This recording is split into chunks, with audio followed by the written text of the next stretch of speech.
So many examples can be quoted of the relationship between the state of a people and the country or the land in which they live. One example, which President Ikeda gave in his book In the Human Revolution, was how thunder occurred in Manchuria at a time of year when never it had been known in all history. At the time the Japanese forces invaded that particular country and brought devastation and ruin to it. There were terrible winters in World War I. We've all probably seen movies or pictures of the fearful conditions of such battles as the one on the Somme. Then, strangely, after World War II, there was a period in this country anyway, I don't know about others, of about 10 years of greyness. This greyness was pretty general throughout Europe, anyway the northern part of Europe. Summers were almost non-existent. Many of you will remember. There was no such thing as a warm summer. And every day seemed to be cold and grey and rainy. This was the period of the Cold War, when it was at its worst. Likewise, there is a connection, maybe, between the uncanny, dry, almost desert-like weather that we experienced in this country in more recent years, 4, 5, 6 years ago, with the crisis that was going on in the world at that time from the point of view of exhaustion of raw materials, and particularly the oil crisis. The people rarely notice these things. Yet if we go to Taisekaji, the head temple of Nichiren Shoshu, there, almost every time we visit, we can see some wonder of the behavior of the environment in relation to that center of the ultimate truth, where Nam-myoho Renge-kyo is chanted day in, day out, almost without ceasing. So I've told you before in these lectures of the amazing happenings of the weather and the clouds at the time of the opening of Shohondo, when the Daigo Honzen was carried to its final sanctuary.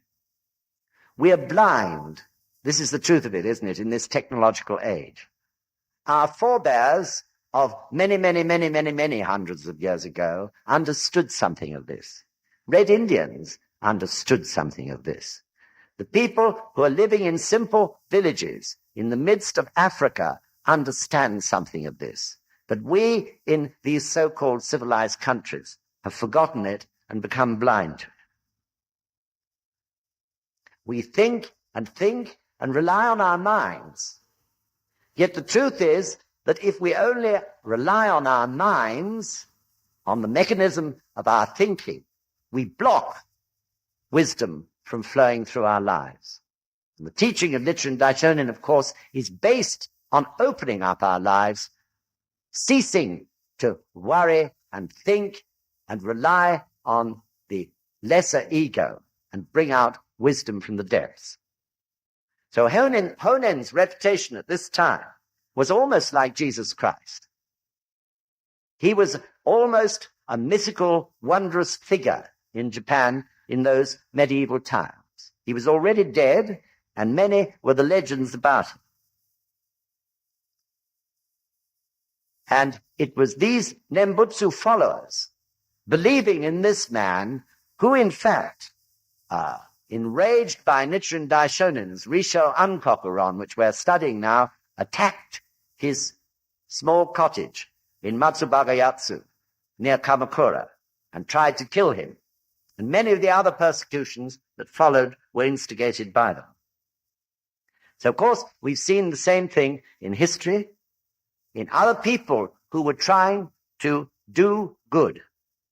Christ was persecuted, was he not, by the Jews. Those who criticized Christianity in the Middle Ages and after were also blindly persecuted.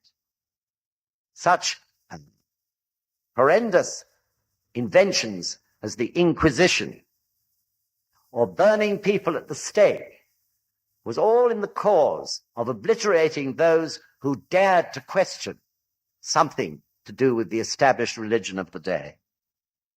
Mr. Makiguchi, the first president of the Soka Gakkai, and Mr. Toda, the second president, also criticized the established religion and refused to submit to its teachings, that religion being Shinto, the state religion of Japan. As a result, they were persecuted and jailed. So no wonder, in the history and life of the Soka Gakkai and the spread of the teachings of Nichiren Daishonin, there has always been persecution as well as shakabuku, as well as teaching others. The inferior teachings had to be refuted in order to establish the ultimate truth.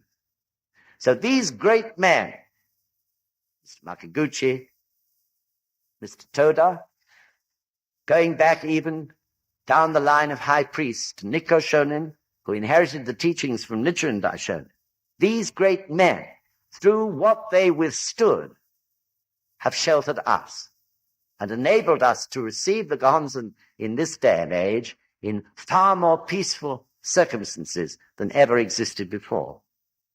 So I'm going to stop there for 5 or 7 minutes or so. Please have a break, and then we'll carry on. Thank you very much. Thank you. Thank you. Robert. If I may, I want to take you back now to those smelly privies and the insects that live on bitter smartweed.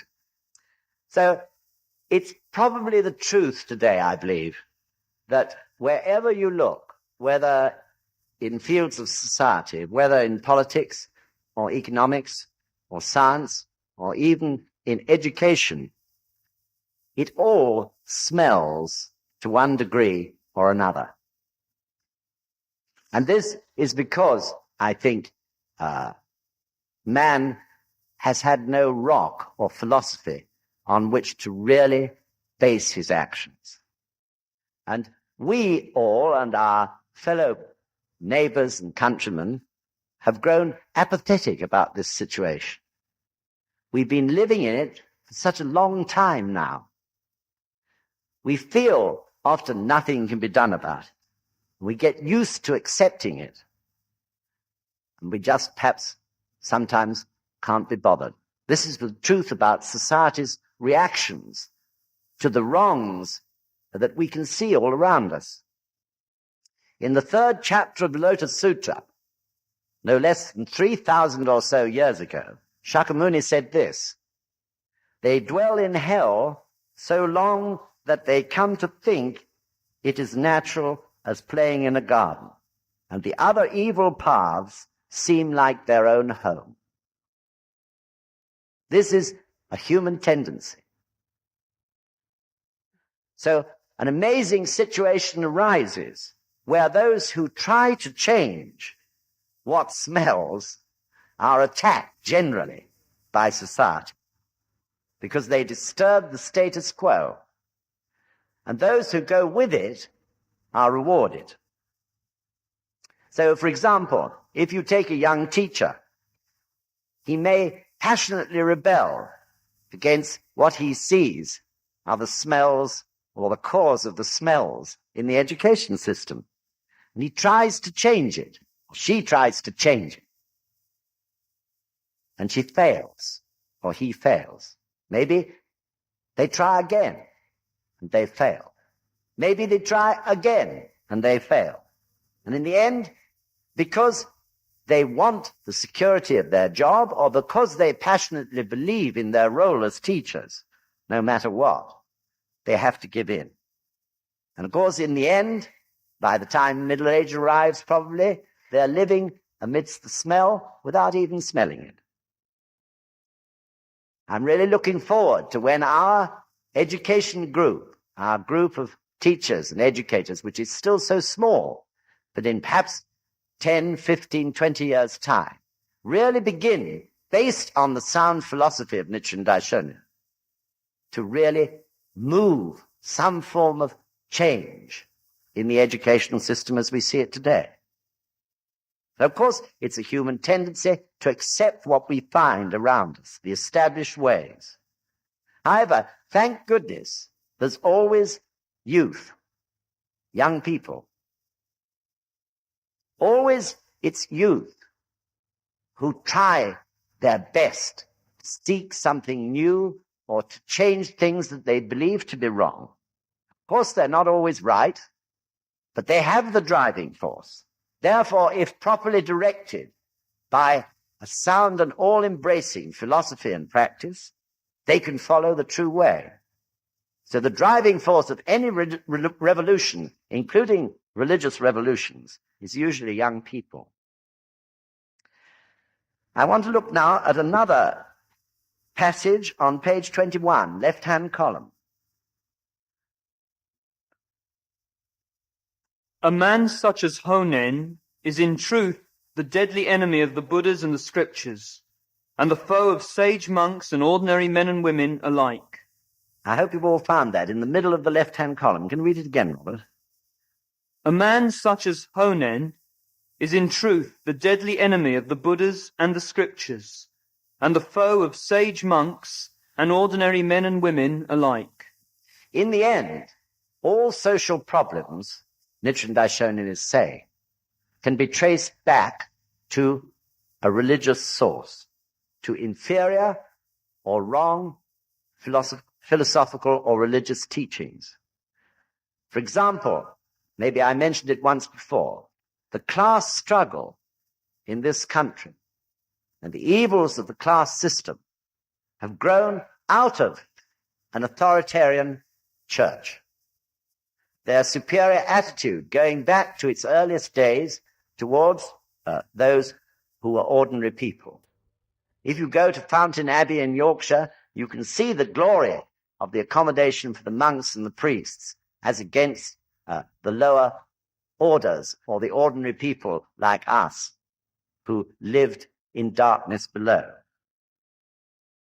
God is superior to everyone, and therefore the priest who serves God is superior. This was the attitude that led to the class struggles that we are involved in today. Even in my young days, the best pews in church were reserved for those who could afford them. In other words, you had to pay quite a high rental to have the front row every service. Further back, before the Industrial Revolution, when that system came in, the front rows were always left for the nobility and the local squires. Where, for example, was Christ's compassion in the social ostracism of congenital idiots, people who were insane, or the very poor indeed, such as occurred in the 18th century? People segregated because of their awful circumstances in fearful institutions with no hope from life whatsoever. You only have to read Dickens to learn all about it. Thus, NIchiren Daishonin said, people teaching inferior teachings were the most evil people in the world, whether they were consciously so or not. Religion should never be approached blindly. It should be discussed freely and openly, as I said earlier. But still, in the hearts of the people, there is the feeling, what right have we to do it? Or we don't understand it, or worrying about the wrath of God descending on them. Even, of course, in the last 100 years, in men's clubs and such places, the subject of religion and women was always banned. Sometimes even there were notices up saying there will be no discussion of religion or women on these premises. So religion, of course, has always raised superstitious emotion and fears. Women, of course, raise a different sort of emotion. But if religion really explains the truth of life, it must be logical, mustn't it? And stand up to argument and open discussion. But of course, it's all these reasons that make people sometimes upset or shaken if we begin to talk about religion to them. The freedom of religion, surely, is not just freedom of worship, but it's also freedom of discussion. And this is what ought to be actively encouraged by our activities. And it's for this reason, or one of the reasons why Sensei, when he was on European summer course, said we should talk about religion, whether or not people are interested in listening to what we say. That doesn't mean to say we go on and on talking if they've got up and walked away. But what it means is, don't worry about whether you feel they're going to react well or not. Just try. And by trying, you sow the seed. And open up an area of interest which perhaps may not finally blossom until much later. Because of Nichiren Shoshu's truly magnificent confidence in the power of the Gohonzon and in its ability to satisfy the three proofs, especially actual proof, they provide us with a framework for debate which has been used in all the debates that have occurred down through history. This framework is in the form of, first of all, something called the fivefold comparisons, and secondly, in the 5 guides for propagation. But the conviction in the power of the Gohonzon, which we all have, because we get actual proof, enables us to approach in this way. Of course, in a non-Buddhist country, we don't have to use this to the same extent as they do in Buddhist countries. But just very briefly, the fivefold comparison consists first of all in comparing Buddhism with non-Buddhism. And secondly, Mahayana Buddhism as against Hinayana Buddhism. And thirdly, the true teaching, which is the Lotus Sutra, Shakyamuni's supreme teaching, against the provisional teachings.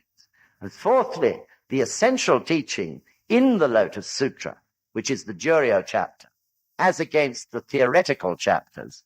And finally, the Buddhism of the sowing, which is Nichiren Daishonin's Buddhism, as against the Buddhism of Shakyamuni, which is known as the Buddhism of the harvest. If you wish to study these, and it's certainly useful to do so in order to get one's own mind in order, you can read them in the third of the special study supplements that were issued, rather like blue printed copies of the UK Express, which were printed 2 or 3 years ago, and which I think we still have copies available. So in each progressive debate throughout history, this framework of approach has been used and has been irrefutable. The 5 guides for propagation are, firstly, that the teaching should be correct for the age. That, of course, comes out of that fivefold comparison that I've just mentioned. Secondly, that the people have the intellectual capacity to accept it. Thirdly, that the time is right. Certainly, the time when Japan was devastated was right. Certainly, the time when people will be most receptive to it is now in the West, when there is so much havoc and misery in all directions.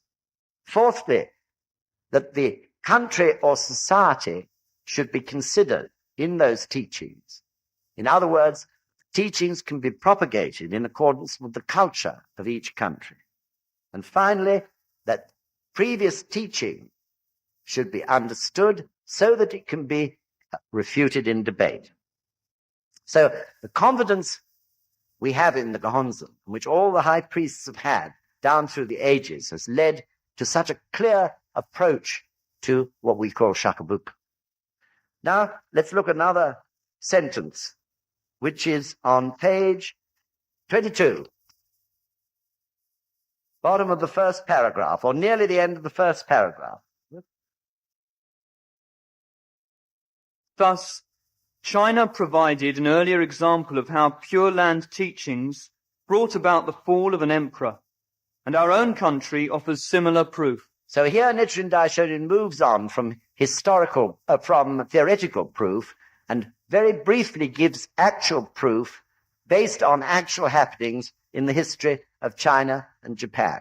We won't go through them in detail, but if you want to refer to it, they're in the preceding paragraph. So by now, he has his guest the traveler, thinking deeply. Some of the rage has subsided, and sufficiently so for the traveler to ask another question. Question 6, which Robert will read now. The guest looking somewhat mollified, said, "Though I have not yet probed deeply into the matter, I believe I understand to some degree what you are saying. Nevertheless, both in Kyoto, the capital, and in Kamakura, the headquarters of the shogun, there are numerous eminent Buddhist leaders and key figures in the clergy. And yet none of them have so far appealed to the shogun concerning this affair, or submitted a memorial to the throne. You, on the other hand, a person of humble position, think nothing of spewing out offensive accusations. Your assertions are open to question, and your reasoning lacks authority."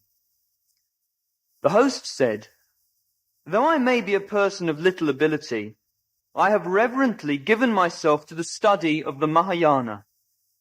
A blue fly, if it clings to the tail of a thoroughbred horse, can travel 10,000 miles. And the green ivy that twines around the tall pine can grow to 1,000 feet. I was born as the son of the one Buddha, Shakyamuni, and I serve the king of the scriptures, the Lotus Sutra. How could I observe the decline of the Buddhist law and not be filled with the emotions of pity and distress? Moreover, the Nirvana Sutra states, if even a good priest sees someone slandering the law and disregards him, failing to reproach him, to oust him, or to punish him for his offense, then you should know that the priest is an enemy of the Buddhist law. But if he is willing to reproach the person, to oust him, or punish him for his offense, then he is my disciple, and one who truly understands my teachings. Although I may not be a good priest, I certainly do not want to be accused of being an enemy of the Buddhist law. Therefore, in order to avoid such charges, I have cited a few general principles and given a rough explanation of the matter. In the past, at the time of the Genin era, 1224, as a result of petitions to the throne submitted time and again by the two temples of Enryakuji on Mount Hiei and Kofukuji in Nara, an imperial command and a letter of instruction were handed down, ordering that the wood blocks used in printing Honen's Senshaku Shu be confiscated and brought to the great lecture hall of Enryakuji Temple. There they were burned in order to repay the debt owed to the Buddhas of the past, present, and future.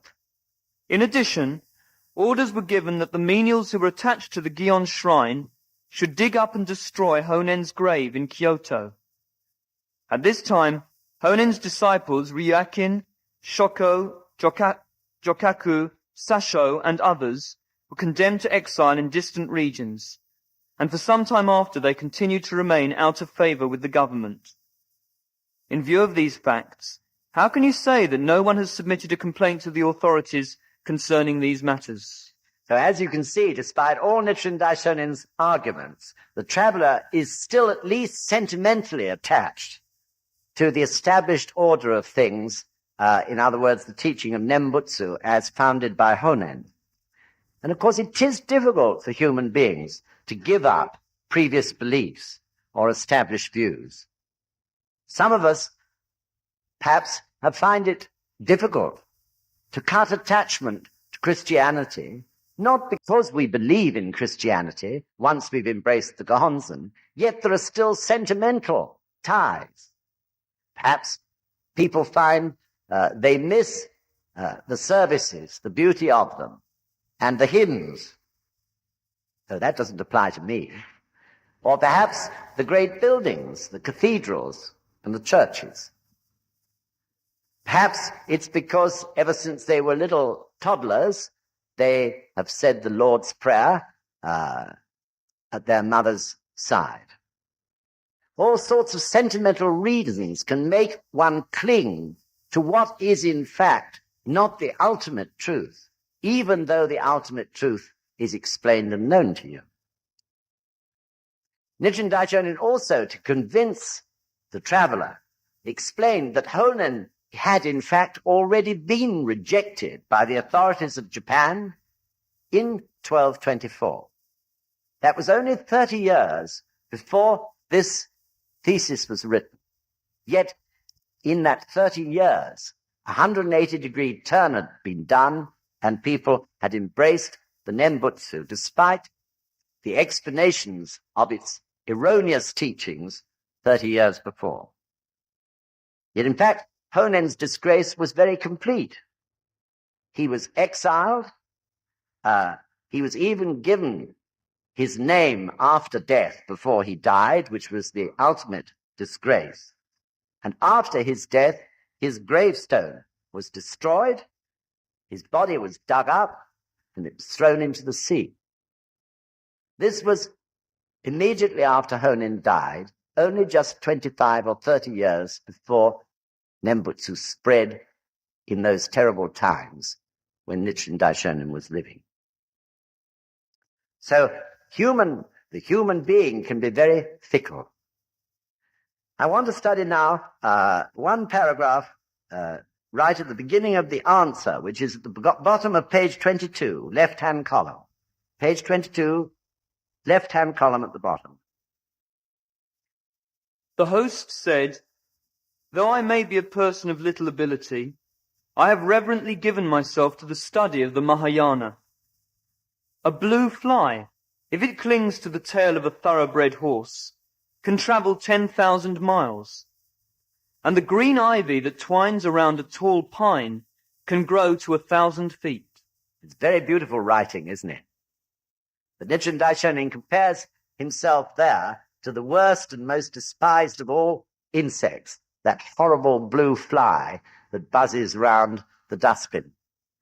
But he points out that if it clings onto the tail of a thoroughbred, it can travel enormous distances.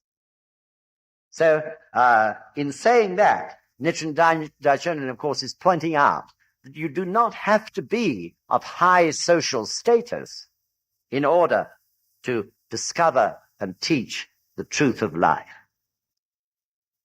So Nichiren Daishonin, as it were, stuck to the tail of the thoroughbred horse, which was the Lotus Sutra. This was his self-enlightenment. That Nam-myoho Renge Kyo, which he understood with his life, was in fact in the orthodox flow of Buddhism and was contained in the depths of the Lotus Sutra. And he then studied for so many years in order to prove this. To understand documentary proof for his self-enlightenment as quite a young man, the law of Nam-myoho Renge Kyo. So because this law was in his heart, of course it dictated all his values and all his actions based on those values. And we see that in the whole history of his life and all that he achieved in it. Likewise, because we find the true law, or the Gohonzon, and are awakened to it, that law dictates our actions based on our values on that law. For this reason, no doubt, so many of you have kindly come this afternoon to study together and listen to this lecture in Porchester Hall. But if people hold the wrong law or philosophy in their hearts, then inevitably their values are equally wrong and distorted, and therefore their actions too are distorted. In other words, their actions will not be for their happiness if they're against the true law of life, but rather for their unhappiness. So the value of a person's actions depends entirely, doesn't it, on the law in their hearts. This applies to society as a whole too. So to find the right law and base one's life on it is of absolute, total, and ultimate importance. Yet, sadly, that is so little understood in this world today. In the Gosho, Nichiren Daishonin wrote, "Since the law is supreme, the person is respect-worthy. And since the person is respect-worthy, the land is sacred." Therefore, in the Lotus Sutra, it says that to attain this law of Nam-myoho Renge Kyo is a greater benefit than all the jewels of the universe. Because from then on, one's thoughts and therefore one's actions are based on the ultimate truth of life. So for this reason, if not for many other, how much we need to Shakabuku. Looking around us and seeing how few understand the ultimate truth, and how as a result of that their values are wrong or distorted, and their actions follow suit. Through sowing the seed of the true law, of the true understanding of life in the hearts of people, of course they then find that their actions are leading them to happiness. This is perhaps the greatest, most important and profound reason for Shakabuku. Now let's look at another paragraph in the right-hand column. I was born as the son of the one Buddha, Shakyamuni, and I served the king of scriptures, the Lotus Sutra. How could I observe the decline of the Buddhist law and not be filled with emotions of pity and distress? Thank you. So this may be perhaps a little confusing, but Nichiren Daishonin had to be terribly careful what he said about himself. Otherwise, his followers would have suffered even worse persecutions, and possibly himself also. Therefore, it wasn't until much later, after his exile to Sado Island, that he actually declared himself as the Buddha of this age of Mappo. In this case, he calls himself the son of the one Buddha, Shakyamuni.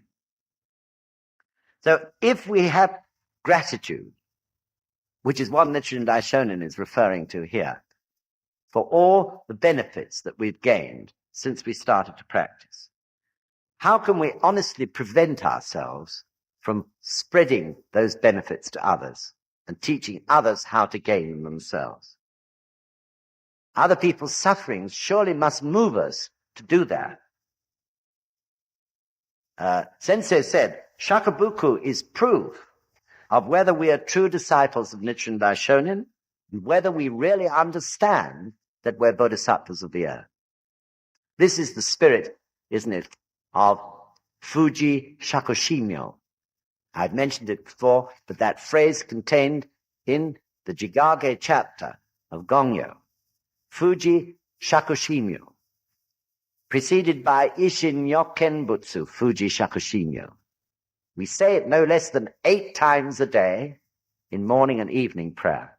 And it means urgently desiring to see the Buddha. We do not begrudge our lives.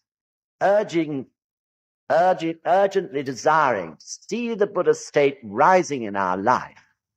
We give our whole life in return, devoting ourselves to Nam-myoho Renge Kyo. I remember saying to the youth division 2 years ago, whenever you say that phrase, Ishin Yoken Butsu Fuji Shakushimyo, it's a good point to check whether, in that particular Gongyo, one is feeling that one's giving oneself wholeheartedly. Because that is the spirit which will bring the greatest joy in life. As long as we begrudge our lives, we begrudge our time maybe, going to this lecture, or the cost of the fare, or our energy in doing activities for Shakabuku, then of course we can't feel joyful. It isn't until we can let go of the twig of the tree and take a great jump that we can really gain unbelievable joy out of this practice. So of course benefits bring joy, but the greatest joy comes from giving one's time and energy wholeheartedly and without resentment in return. This is the proof, the pudding. Now this is the spirit of Fuji Shakushimyo. So, of course, all the great people in the history of Nichiren Shoshu, Nikko Shonin, who succeeded Nichiren Daishonin as high priest, 3 martyrs of Atsahara, Mr. Makiguchi, first president of the Lay Society, Mr. Todu, the second president, Sensei, today, all have this spirit, giving their life wholeheartedly. Okay, now we look at another paragraph, just below. If even a good priest sees someone slandering the law and disregards him, failing to reproach him, to oust him, or to punish him for his offense, then you should know that the priest is an enemy of the Buddhist law. But if he is willing to reproach the person, to oust him, or punish him for his offense, then he is my disciple, and one who truly understands my teachings.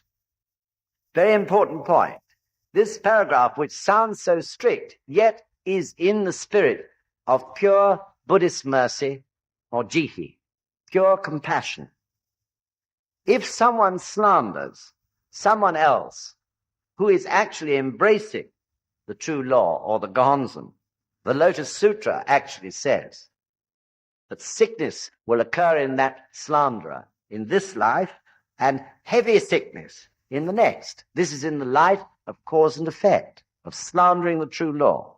Of course, this doesn't mean that everyone who's sick has slandered the law. But this is the effect of such a cause. There can be other causes of sickness. But therefore, unless we stop people who are slandering the law, we have no mercy or compassion. Otherwise, the distorted teachings will grow because of those persons' actions, and they themselves will suffer more. So this, of course, is especially important within the organization. We have to take action if, for some reason, onshitsu or slander gets a grip on someone concerning another member. But it also applies outside to anybody who is slandering life, true law. Therefore, people who don't spread the teachings once they have received them themselves are allowing, aren't they, more space for the inferior teachings and misunderstandings of life to grow, allowing the world to head for disaster that little bit more quickly, rather than arresting that downhill rush. So really, in every respect, we have to chant to do shakabuku. Shakabuku is a matter, isn't it, as Nichiren Daishonin shows in this thesis, of straight, sincere speaking. It's cowardly if we see someone suffering because of slander not to do anything about it. Straight speaking, as Sensei once said, is true democracy. Now, Sensei said Mr. Makaguchi's favorite Gosho passage was in the opening of the eyes, and I'm going to ask Robert to read it now. If someone is about to kill your father and mother, shouldn't you try to warn them? If an evil son who is insane with drink is threatening to kill his father and mother, shouldn't you try to stop him? If some evil person is about to set fire to the temples and pagodas, shouldn't you try to stop him? If your only child is gravely ill, shouldn't you try to cure him with moxibustion treatment?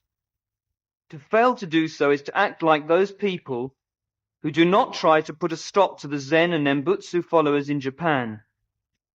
As Chang'an says, if one befriends another person but lacks the mercy to correct him, he is in fact his enemy.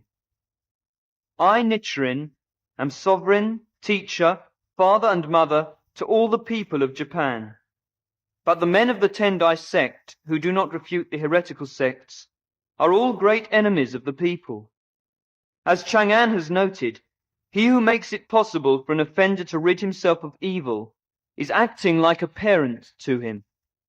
Thank you. So that passage is really, I believe, important for all of us. If you want to refer back to it, it's in volume 2 of the Gosho, page 212, from the opening of the eyes. But this is the Gosho passage that led to Mr. Makaguchi's great spirit, and Mr. Toda's great spirit, Sensei's great spirit.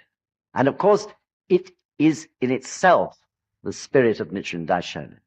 He braved anything in order to save people from suffering.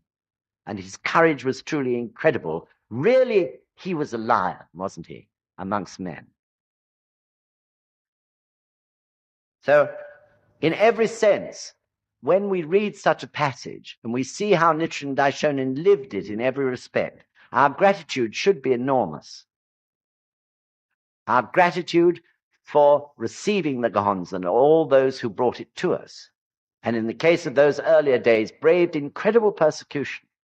After all, not so long ago, only perhaps 35 years since Mr. Makiguchi died in prison and Mr. Toda just about got out alive. This should make us feel gratitude, shouldn't it, in that third prayer of Gongyo. Double the gratitude, perhaps, that we've been feeling up to now. And this should really double our determination to try to live those words of Nichiren Daishonin and carry on the heritage. So, of course, in return, we're bound to get some Sanshoshima. That is to say, the negative force of life is bound to try to interfere. When we think about doing shakabuku, something shuts our mind to it. Always we have that. But that, Nichiren Daishonin said, is the truth that this is the true law. The fact that it immediately incites opposition from the negative force of life in the most subtle ways. So there's one gosho that I'd like to mention on that point, number 3. This is page 40 and 41 of volume 1. In the past, he despised the votaries of the Lotus Sutra and ridiculed the sutra itself, sometimes with exaggerated praise and other times with contempt. He has met all 8 of these terrible sufferings for such acts against the Lotus Sutra, which is as magnificent as 2 jewels combined, 2 moons shining side by side, 2 stars conjoined, or 1 Mount Hua placed atop another. Usually these sufferings would torment a person over many lifetimes, appearing one at a time. But Nichiren has denounced the enemies of the Lotus Sutra so severely that all 8 descended upon him at once. His situation is like that of a peasant, heavily in debt to his lord and others. As long as he remains on the estate, they are likely to defer his debts from one year to the next, rather than mercilessly hounding him. But as soon as he tries to leave, everyone will rush over and demand that he repay everything at once. Thus the sutra states, it is due to the blessings obtained by protecting the law that one can diminish his suffering and retribution. Thank you. So this is Nichiren Daishonin talking about himself and how, because he so strongly castigated the false teachings, all the retribution possible came on him in the form of the negative or devilish force of life, which is always working against the positive and valuable side of it. But also, of course, in the last part of that passage, talking about the chap who, when he's living and has been living in the same village for years, gets credit from the bank manager and the tradespeople and all the rest of it, and everything is quite peaceful. The moment he stands up and says he's going to move, all the creditors are there at his door and the bank manager's on the phone every day asking for his loan back. This is the truth of life. So the same with us. We are like that chap. When we start to practice and move our lives more positively forward than ever before, inevitably that negative force comes up and tries to stop us. So this is the natural force of life, which we call Sanshoshima. But always that Sanshoshima can be overcome. Only fools run away or panic. Those who are wise rejoice, because it means that truly they are following the teachings of the Buddha. So Mr. Toda and Mr. Makiguchi, Nichiren Daishonin himself, have taken the brunt of everything. We today spread the teachings, as it were, under their umbrella. Of course, in our own individual lives, we do find this opposition still working against us. And if it didn't, Nichiren Daishonin saying, this would not be the true law that we're spreading. This makes sense, doesn't it? Likewise, of course, we ourselves are unhappy or happy because of our karma. Through Shakabuku, Nichiren Daishonin taught many, many occasions we can change our unhappy karma and enter a higher state of life. No wonder the devilish force of life resists as it does, tries to stop us from advancing. This is proof of the power of Shakabuku to change karma in itself. At summer course this year, Sensei said, Shakabuku is not something invented by Nichiren Shoshu or the Soka Gakkai. It is the will and testament of Nichiren Daishonin. Because out of Shakabuku, we can become happy and change those aspects of our karma which have caused us